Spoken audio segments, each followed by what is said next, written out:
For more on Donald Trump's latest tariff threats against Canada, let's bring in Fen Hampson, an expert on Canada-U.S. relations, also a professor of international affairs at Carleton University, and he joins us from Ottawa. Professor, welcome to our program. I want to begin with this letter that Donald Trump has been sending to a number of countries, the latest being Canada. And in part, he says these tariffs may be modified upward or downward depending on our relationship with your country.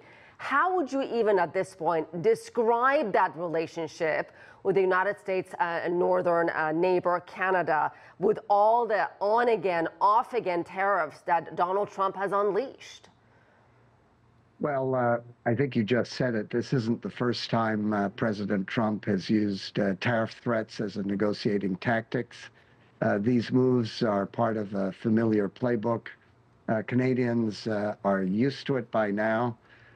Prime Minister Carney has delivered actually a fairly muted response.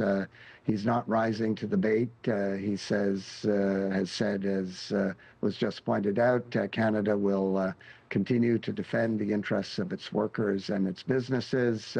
Negotiations are going to continue. And so, I think we're taking this in stride. We know the president is unpredictable, and this is kind of business as usual, I'm afraid. And Professor, do you anticipate any kind of a response beyond that from Prime Minister Carney as we get closer to that August 1st deadline?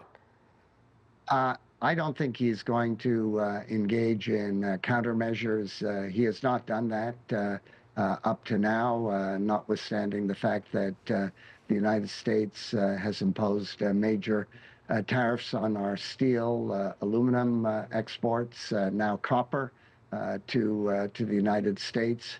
Now, all depends on whether we can strike a deal with the Americans sometime before the new August 1st deadline.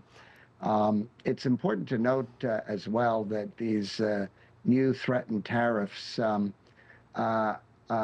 they will only target what we call non-Canada, U.S., Mexico agreement compliant goods.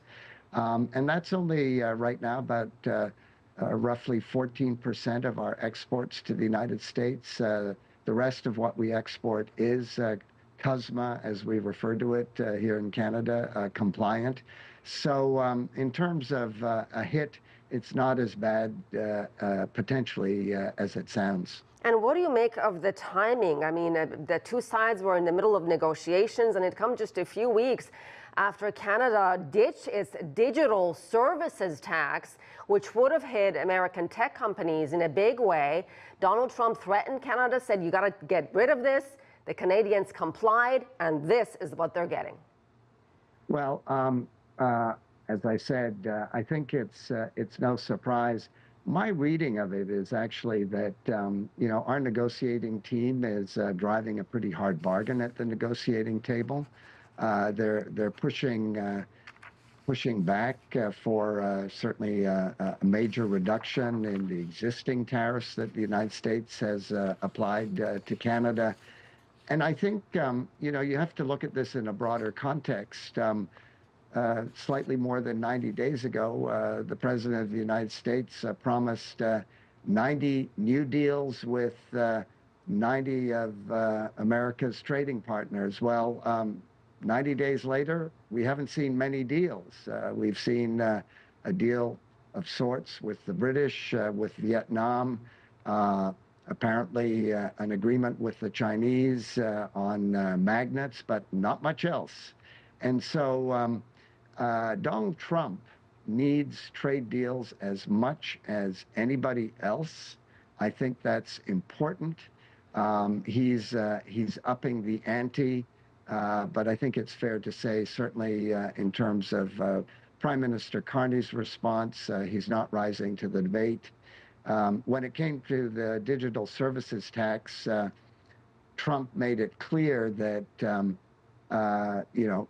if we didn't get rid of it, there was going to be no negotiation. So in that case, we were negotiating under the literal barrel of the gun, but he's not made that threat now. He's not suspending talks. They're continuing.